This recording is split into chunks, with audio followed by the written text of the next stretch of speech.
un fidèle auditeur également du Stade Bonal qui était à l'entraînement ce matin, puis qui nous disait que forcément ça se passait bien. Les Sochaliens sortaient d'une belle victoire du côté du Stade des Costières et du côté de Nîmes.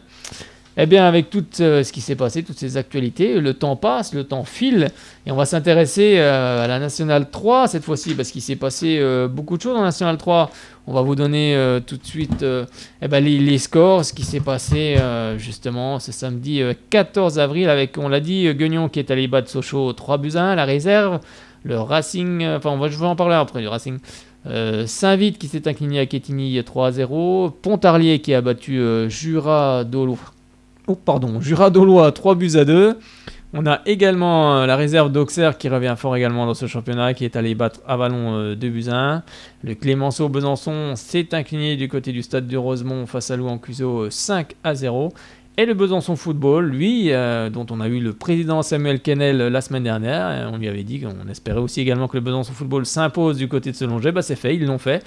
Ils se sont imposés 2-1, des buts en fin de partie, mais ce sont des buts qui comptent. Et ils ont battu Selongey 2-1. Le club qui était exempt, c'était la réserve de Dijon. Eh bien, le Racing Besançon, qu'ont-ils fait? Ils se sont imposés face à Saint-Apollinaire 3-1, avec des buts dès la deuxième minute de Soufiane, dès la deuxième minute de jeu, Sofiane Belhadj. Au quart d'heure, c'est un nouveau but signé Bentar qui offre le doublé pour cette équipe byzantine, avant qu'elle ne se fasse quelques frayeurs à la 85e minute de jeu, avec la réduction du score de Saint-Apollinaire, mais en finale, dans les arrêts de jeu, c'est Bentar qui s'offre un nouveau but et qui, en tous les cas, offre la victoire du côté du Racing Besançon. Eh bien, on va écouter les réactions d'après-match, avec tout d'abord... on va avoir la réaction de l'attaquant et celui qui a donné la passe décisive à Soufiane Belhadj, je veux dire Siyar Badgui. Je suppose que l'analyse va être forcément un petit peu identique. Bonsoir, tout d'abord. Oui, c'est vrai que je suis à peu près d'accord avec tout ce qu'a dit Alexandre, le coach, et puis Alexandre, mon coéquipier. Ouais, voilà.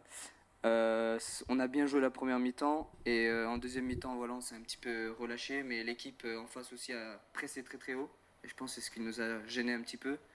Mais encore une fois, on lâche pas et on voit que tout le groupe a envie de tenir jusqu'à la fin du match. Et même si on se fait, le score est réduit à 2-1, on lâche pas jusqu'à la dernière minute et on réussit à gagner 3-1. Donc ça prouve bien qu'on a vraiment envie de gagner et qu'on se donne à fond, quoi. Justement, à 2-0 à la mi-temps, quel est le discours du coach pour vous garder justement sous pression pour cette seconde période? On sait que 2-0, c'est un score un peu à double tranchant. Voilà, c'est ce qu'il nous a dit. Soit tu marques dès le début de la deuxième mi-temps et puis tu te mets sur un petit confort, soit tu défends et tu t'exposes à qu'ils reviennent dans le match. C'est ce qui s'est passé. Mais voilà, on n'a pas perdu. On sait, même quand on s'est pris le 2-1, on savait qu'on pouvait toujours gagner le match. On n'a pas eu peur de continuer à jouer et puis on a marqué le troisième but. Donc voilà. Alors le premier but, justement, c'est toi qui fais la passe décisive. C'est vrai qu'on loue l'état d'esprit depuis le début de saison et on l'a vu sur cette action. Tu la remets tout de suite en retrait à Soufiane Belhadj qui marque. C'est ça aussi le collectif byzantin cette saison? Ouais, c'est ça. Même si au début, je voulais la mettre dans le but. Après, je vois So qui m'appelle derrière. So, quand il est devant le but, de toute façon, il a toujours envie de casser le but. Donc il m'appelle et je le mets. Et il a marqué, voilà. Ça me fait une passe D, donc c'est cool. Bon, à titre personnel, comment tu te sens? Je me sens bien de mieux en mieux. J'ai eu un petit trou, mais là, je commence de plus en plus à revenir. Je me sens en confiance. Et tout le groupe, voilà, on s'entend tous bien. Ils arrivent tous à me mettre en confiance. Et ça se ressent sur le terrain avec la B ou en A dès qu'on appelle à moi. J'essaie de donner le maximum. Oui, c'est vraiment ça, le point fort cette année, on l'a déjà souligné maintes et maintes fois, c'est vraiment l'état d'esprit qui règne dans ce groupe et dans cette équipe. Ouais, c'est vrai qu'on s'entend vraiment tous bien, on est vraiment une bande de potes. On rigole tous ensemble, on se donne vraiment tous à 100%, il n'y a pas de conflit, voilà, il n'y a personne qui sont au-dessus des autres. On joue pour gagner, on joue pour se faire plaisir et ça paye pour le moment, donc il faut continuer. Eh bien, merci messieurs, prochain match contre Jura Dolois le samedi 21 avril avec la victoire, on l'espère en tout cas. Eh bien oui, avec Siyar Badgui qui était en forme depuis plusieurs matchs. On va écouter tout de suite la réaction d'Alexandre Perrault, pardon, qui est rentré en seconde mi-temps à la place de Valentin Revoix qui s'était blessé à la cheville. On espère que le défenseur central byzantin va mieux. On lui passe le bonjour, bien évidemment. Et on va l'écouter tout de suite, Alexandre Perrault, comprendre et en tout cas voir si c'est facile de rentrer dans un match comme ça. C'est lui qui va nous en parler. Une entame de match parfaite avec ce but de la deuxième minute de jeu. Un quart d'heure plus tard, le second but. Bon, on se dit que ce soir ça va être une belle soirée, c'en est une, mais finalement vous vous êtes fait peur avec cette réduction du score en fin de partie. Oui. Alors bonsoir tout d'abord. Donc oui, on a marqué rapidement dans ce match, donc ça nous a rendu le match plus facile. On est tombé contre une équipe de Saint-Apollinaire qui nous a laissé le ballon, donc on mettait le rythme dans le match. Ensuite, en deuxième période, on a baissé un peu le pied et ça leur a permis de croire un petit peu pour revenir dans le match. On prend un but qui nous fait peur en fin de deuxième mi-temps et on remarque tout de suite derrière pour clôturer le match. On a l'impression dans ce match que vous auriez pu gagner 4-1 assez facilement, mais vous êtes mis dans le dur juste en fin de partie. Voilà, des fois quand on joue un peu trop facile, on a tendance à jouer pour soi et on croit que ça va être facile et au final, voilà, on les fait revenir dans le match justement par notre facilité voilà. Au lieu de tuer à chaque fois, voilà, on joue facile et ça leur permet de revenir dans le match. Alors, tu es rentré en cours de partie en seconde période à la place de Valentin Roy. Déjà, comment il va? Je l'ai pas croisé. Donc je crois que c'est une entorse. Donc il n'a pas pu continuer en deuxième mi-temps. Donc on a fait appel à moi. Je suis rentré et j'ai fait ce que j'ai pu. Parce que c'est facile justement de rentrer. C'est jamais facile de rentrer dans un match. Voilà, les autres sont déjà dans le rythme. Il faut se mettre dans le rythme et c'est jamais évident. D'accord, merci Alexandre. Mais oui, c'était Alexandre Perrault qui nous disait que c'était pas forcément évident de rentrer en cours de match. Et là, on va écouter l'entraîneur Alexandre Pep qui lui revient sur cette rencontre face à l'SC Saint-Apollinaire. Bonsoir, oui, à peu près la même analyse, une bonne première mi-temps. Dans le jeu, il y a eu des bonnes séquences. Je pense que c'est dû à l'état du terrain qui commence à se refaire. Et ça paraît peut-être anecdotique, mais c'est la vérité. Le terrain est meilleur, donc c'est plus facile pour jouer.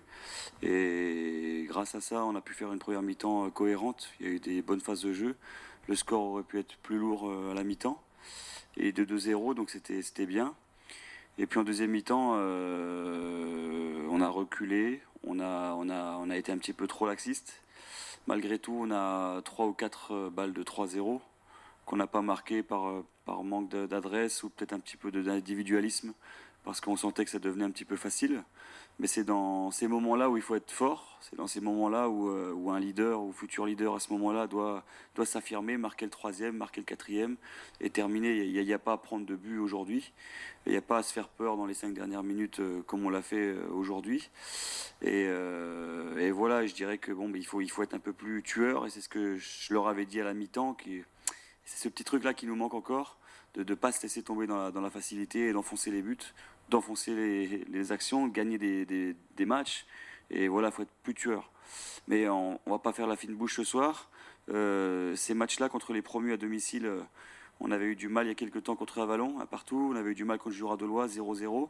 On avait gagné très difficilement contre Quetigny, 1-0 il n'y a pas si longtemps. Donc aujourd'hui, on va pas faire la fine bouche. Dans l'ensemble, je suis très satisfait de l'équipe.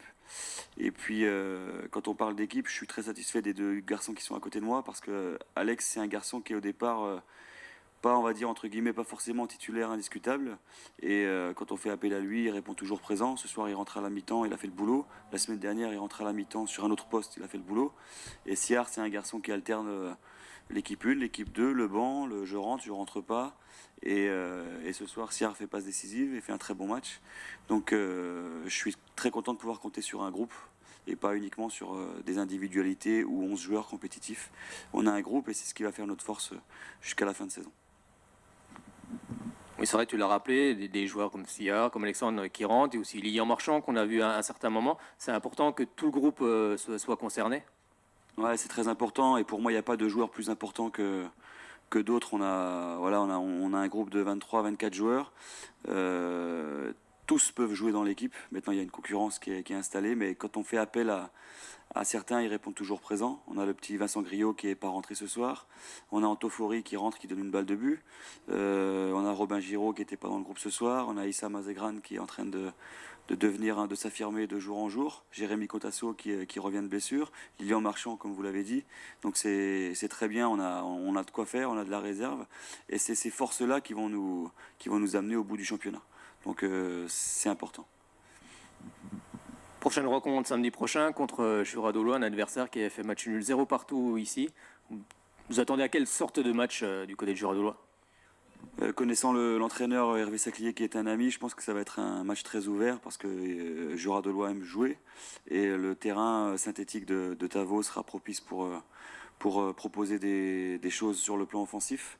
Donc on s'attend à un match ouvert et puis en espérant prendre les 3 points et puis continuer notre marche en avant. Ce soir on est leader à 5 journées de la fin. C'est pas anecdotique, c'est le résultat d'un travail de longue haleine de la part de tous. De la part de tous, quand je dis ça, j'englobe le staff, les dirigeants, les bénévoles, le président, son comité. Et voilà, il reste 5 journées, maintenant il ne faut pas lâcher. Et il faut donner le maximum jusqu'à la fin du championnat. Oui, surtout que les résultats ce soir, Guignon s'est imposé du côté de Sochaux, Auxerre s'est imposé aussi également, Pontarlier également, donc c'était important de l'emporter ce soir. C'est toujours important de l'emporter, hein, peu importe les résultats des adversaires, mais pour continuer notre marche en avant, il faut des victoires, il faut des points. Et le fait d'être tout en haut du classement aujourd'hui, c'est que du positif et c'est bien. Mais maintenant, il faut être en haut à la dernière journée. Il ne faut pas y être à 5 journées de la fin. Mais ça prouve qu'on est sur le bon chemin et qu'on ne va pas se prendre pour les autres et continuer de travailler tranquillement comme on le fait depuis un petit moment. Il ne faut pas se prendre pour les autres, comme le dit Alexandre Pep, mais cette équipe du Racing Besançon.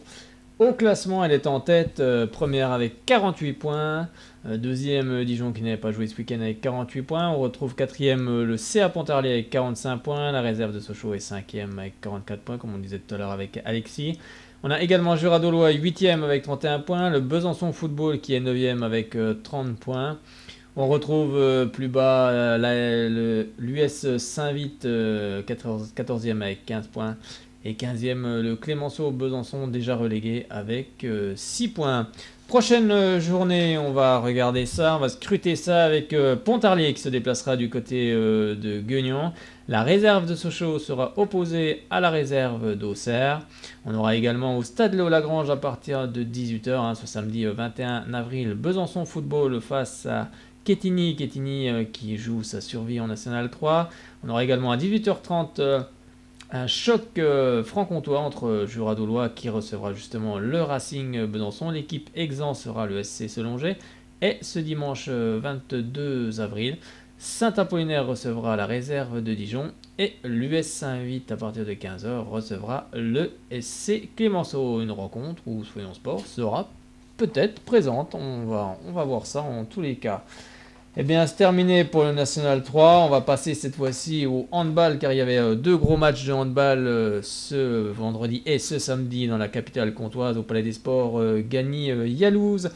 Avec tout d'abord ce vendredi soir le Grand Besançon Doux Handball qui s'est imposé face à Nancy de 10 buts. Et oui, vous ne rêvez pas non plus. 10 buts d'écart entre les deux clubs. C'était face à Nancy. Le Grand Besançon Doux Handball devait absolument l'emporter pour espérer quelque chose, en tout cas espérer se sauver dans cette Pro League. Les Bisontins qui sortaient d'une belle victoire face à Nice 32-30 et qui se devaient de s'imposer. En tout cas, ils se sont imposés de belle manière avec une équipe complètement transcendée. Et on va écouter la réaction d'Alain Porte après cette rencontre. J'ai envie de dire, le match référence, c'est celui-là, mais il arrive un peu tard. Mais bon, il nous maintient en vie. il laisse beaucoup d'espoir. Alors il y a beaucoup d'euphorie chez les gars parce qu'ils avaient envie depuis longtemps de faire un match comme ça. Malheureusement, l'euphorie, il faut qu'elle soit courte parce qu'il faut préparer le prochain match et qui sera très difficile. Ouais, on peut dire ça. J'ai changé un peu le dispositif défensif aussi. Et oui, je leur ai demandé de durcir, mais quand il y a Romain Scotto sur le terrain, en général, c'est mieux. Adrien a joué intelligemment devant. Sylvain Rognon, il a bien commandé tout ça. Voilà, on a trouvé les hommes qu'il fallait au poste qu'il fallait. Quitte à faire 3 changements attaque-défense. À certains moments, c'est toujours risqué. Mais bon, il fallait ça pour qu'on rentre dans le match. Et comme par hasard, notre gardien fait des arrêts. Ouais, 8 points en jeu. Cherbourg là-bas, ça sera difficile, mais c'est accessible. On a gagné au match aller. Après, ce sera des équipes qui sont a priori plus fortes, mais on a déjà fait des résultats contre des équipes comme ça. Et peut-être qu'elles seront déjà sûres de leur classement. Donc on peut peut-être espérer un petit relâchement. Mais bon, de toute façon, on n'aura rien. Il faut qu'on aille chercher ce qu'on mérite. Voilà. Voilà, dans le vestiaire, je leur ai dit d'abord de fixer 1 heure de fin de l'euphorie pour récupérer. Voilà, parce qu'on peut perdre le match ce soir. En abusant de la 3e mi-temps. Perdre le prochain match ce soir. Et puis surtout, je leur ai dit que j'étais fier d'eux parce qu'enfin, ils avaient joué comme j'aime voir jouer mon équipe. Oui, Alain Porte était fier de ses joueurs. Et il restera 2 matchs au Palais des Sports et 2 matchs à l'extérieur. Donc Besançon-Istres le 27 avril à partir de 20h15. Ce sera pour la 24e journée de championnat. Et il restera Besançon-Chartres. Ce sera le 4 mai, si je ne me trompe pas, du côté du Palais des Sports, Gagny-Yalouz. Donc venez nombreuses et nombreux pour soutenir cette équipe byzantine, car il faut qu'elle reste en Pro League la saison prochaine. Eh bien, on va toujours rester dans le handball, mais cette fois-ci le handball féminin avec le quart de finale pour les playoffs qui se disputaient ce samedi au Palais des Sports Gagny-Yalouz, où le SBF recevait l'équipe d'ici Paris. Et ça s'est plutôt bien passé pour les filles de Raphaël Tervel et Sandrine Mario Delers qui se sont imposées 30-25, 5 buts d'écart. Une équipe de l'ESBF transfigurée physiquement, un match énorme des filles. Et ça a fini par payer face à ici Paris qui a plié sous les coups de butoir des filles de l'ESBF. Et elles s'imposent elles vont pouvoir partir en tout cas pour le match retour qui aura lieu ce vendredi 20 avril du côté d'ici Paris avec un petit matelas de 5 buts. Mais on va écouter la réaction de Raphaël Tervel lors de cette rencontre face à ici Paris, et également la joueuse du match Catherine Gabriel qui a été aussi également énorme dans les buts. On va déjà écouter la gardienne byzantine qui bien évidemment partira en fin de saison du côté de Nantes, car elle sera la gardienne de l'équipe nantaise, mais avant elle a envie de tout donner pour cette équipe de l'ESBF. Écoutez-la. On est avec Cathy Gabriel après ce quart de finale, le match aller en tous les cas avec cette belle victoire 30-25. Quelle énergie ce soir, c'était incroyable. Ah oui, j'ai abordé ce match vraiment avec de la rage, de la détermination. Il me reste 6 matchs avec ce club. Et vraiment, j'ai pas envie d'avoir de regrets. J'ai envie de vraiment tout leur donner comme ils ont pu m'apporter. Et c'est pour ça que j'ai abordé ce match avec tant d'énergie. Même j'avais la tête qui tournait, mais je lâchais pas parce que pour les filles, pour ce groupe, je me devais d'être autant énergétique et avoir l'envie. Oui, puis aucune fille n'a lâché ce soir. On a vu une équipe de l'ESB qui a été impressionnante physiquement. Ah oui, elles ont en défense, elles étaient partout, en attaque, tout rentrait, elles étaient déterminées. Et franchement, je ne sais pas ce qu'on a fait là, mais vraiment là, on a une belle équipe et j'espère qu'on va garder cette énergie-là vendredi parce qu'on en a besoin, ça ne veut rien dire. C'est en match aller-retour, donc c'est pas parce qu'on a 5 buts qu'on va partir tranquille parce que chez elles, c'est jamais une mince affaire. La preuve, égalité, enfin, toujours compliqué ici Paris. Donc là, il faut qu'on garde la même énergie et la même détermination. C'était important d'avoir ce petit matelas de 5 buts aussi avant d'aller là-bas. Oui, c'est sûr, c'est toujours confortable, mais bon, on va partir à 0-0 et on va essayer de creuser l'écart comme on l'a fait ici pour que ça passe. Il ne faut pas qu'on ait en tête ces 5 buts parce que ça peut peut-être nous handicaper ou inconsciemment dire qu'on a 5 buts d'avance, machin. Non, on va partir avec 0-0 et après on déroulera notre jeu. Merci Cathy, on espère une victoire aussi et une qualification. Merci, au revoir. Merci. Mais bien sûr, on espère une qualification des coéquipières de Catherine Gabriel. On va écouter l'ancien coach de l'ESBF, Raphaël Tervel, qui revenait justement sur cette belle victoire. Mais ce n'est pas encore fini, il y aura un match retour, comme elle le dit si bien. Raphaël Tervel, après cette victoire face à ici Paris 30-25, on quitte le Palais des Sports sous la chanson Allumer le feu. C'est ce que les filles ont fait ce soir. Ouais, franchement, elles ont été héroïques parce qu'elles ont pas baissé d'intensité de la première à la 60e. On n'a pas non plus fait énormément tourner, donc celles qu'on jouait, on jouait à bloc du début à la fin. Il y avait encore l'énergie à la fin pour monter les ballons. C'est juste dans la tronche qu'elles sont allées chercher, tout simplement. Mentalement, elles étaient prêtes, physiquement, elles étaient prêtes. Tactiquement, balistiquement, on était prêtes. Voilà, c'était un match, je dirais quasi parfait. Il y a 1 minute de trop, mais sinon c'était parfait.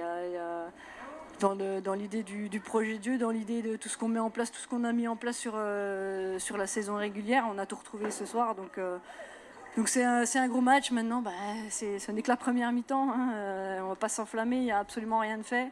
Il va falloir en remettre la même intensité et voire encore plus, surtout là-bas, ici Paris, on le sait. Après, à nous de se préparer, de continuer à se préparer pareil, et surtout de rien lâcher, surtout de ne pas penser que c'est fait, parce que c'est archi loin d'être fait. Oui, vous aviez demandé justement de mettre autant d'intensité dès le début du match. Ouais, c'était le but du jeu. Le but du jeu, c'était vraiment de défendre comme des morts de faim. On était bien, on arrivait à anticiper sur les mouvements, et puis mettre du rythme. Donc ça, c'est chez nous, c'est clair que c'est la marque de fabrique. Le point vraiment capital de cette année, c'est que c'est le 8e gros match qu'on joue ici à domicile et qu'on n'est pas passé à travers d'un seul gros match. On a raté des petits matchs. Par contre, sur les gros, on a toujours été présent.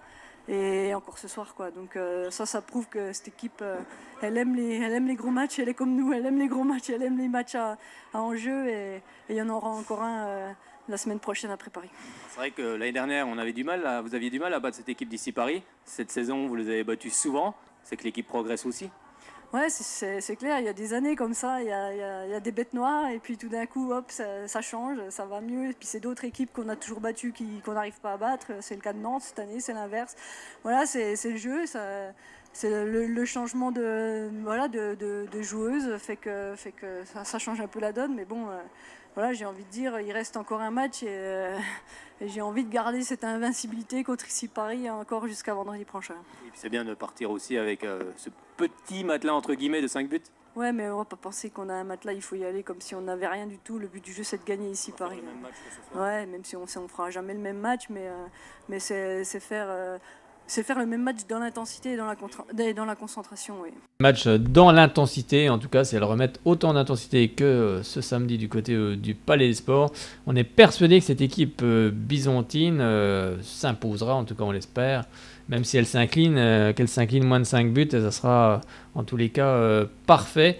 Et on reverra peut-être la Coupe d'Europe à Besançon comme la saison dernière. En tout cas, c'est tout le bien qu'on souhaite à cette équipe de l'ESBF. Eh bien, on va se quitter là-dessus. On va se quitter sur une victoire. Bah oui, c'est toujours mieux de se quitter sur une victoire que sur une défaite. Et puis, on va vous souhaiter une excellente semaine. On espère que vous avez passé un bon moment avec nous. Bon, on a fait un petit peu les prolongations. Il est 20h15. On a dépassé d'un petit quart d'heure. Et donc, j'espère que vous avez passé donc un bon moment avec nous. On remettra les places en jeu donc sur sans doute le Facebook de l'émission, en partenariat avec Shalom Besançon, bien évidemment. Les places pour le match Sochaux au Stade Brestois de ce vendredi. Et puis, on va se quitter, bien évidemment, sur les Sochaux. Bon, on a débordé ce soir parce qu'il y a beaucoup d'actualités, notamment ce qui s'est passé avec le Deportivo Alavés qui serait intéressé par le FCSM. On en reparlera sans doute un petit peu plus la semaine prochaine. Et puis, on va se quitter, bien évidemment, avec le Allez Sochaux qui nous tient tant à cœur, et on va se quitter là-dessus sur le club jaune et bleu qui nous a donné tant d'émotions, et on espère que les équipes franc-comtoises vont obtenir plein de victoires ce week-end. En tout cas, nous on sera sur les terrains comme d'habitude, on va se balader de terrain en terrain, et donc si vous souhaitez aussi assister à l'émission Soyons Sport, venir en studio, venir partir avec... Partir, non, pas partir, on va pas partir en voyage. On va vous emmener voyager dans le monde du sport, mais en tous les cas, venir assister à l'émission, participer surtout, parce que le but, c'est tout de même de participer. Si vous avez envie de nous présenter un club de football, de handball, de basket, parce qu'il y a un bon club à Besançon, le Bezac également, qui fait une très belle saison et qui sera en National 1 la saison prochaine. Donc si vous suivez ce club, venez nous en parler. Je ne veux pas dire on recrute parce qu'on n'a pas les les moyens, mais je veux dire venez intégrer notre équipe et venez en studio le lundi nous parler justement de vos sports ou de votre sport. Eh bien on se quitte là-dessus, on vous souhaite une bonne soirée sur Shalom Besançon 99.5 et radioshalombesançon.com et on se retrouve lundi prochain. Même lieu, même heure, 18h pour parler sport. À bientôt, bonne soirée et bonne semaine à tout le monde. Et en plus, il va faire beau cette semaine, profitez-en.